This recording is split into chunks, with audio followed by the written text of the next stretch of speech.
Bia Kamal ka Nuer Online TV, shikonta ka gwas me birr kan konleje ka kan taanitin kontin shiwa. Aka jan gwas me bana racha me bana jaling ka me tuokre wish ka gambela. Shala den go te ka gad Nuer te sha kep. Kwal dana kap ka jatin bana jaling.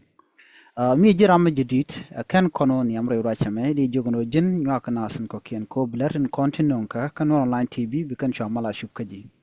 De jogono jin gorno bijen nywaka nasi kokin kachu japaru jen ujin bi subscribe ko blaratin content nonka Nuer Online TV bikan shamala shubkaji gwada dan en paike ladrech gwasa me lera bana ling paaje je kana je ka gwasa che wodu no shaje kan tama ka goro jen obi yen diala ling shala de nena shala do te ka gan Nuer te cha kep gwada cha ka captain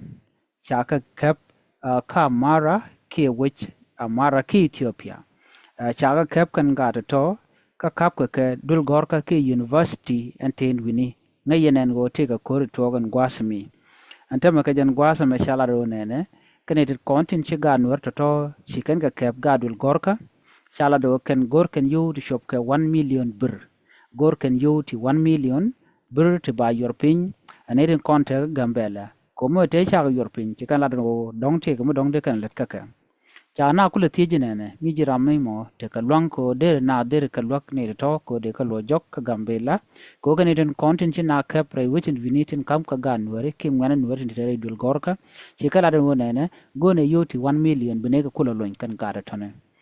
gwaze dan cha gu jeno gara ti ka gara chanak dundo shi message lele ben ka ken go ne to ka teka minyo da gwano cha yo to cha ga gorakan gwaze me shi ngwana Nuer gan kula tije no an kum mentere ka gambela shi ken Nuer development center de ken yo to ten cha gor ne ti yo 1 million birr de ken karyalaka ko de ga kamne tin kon tin ci ga Nuer to ci ken ga kabre wicin ni ka mara region cha roje mo cha je kuin pinyano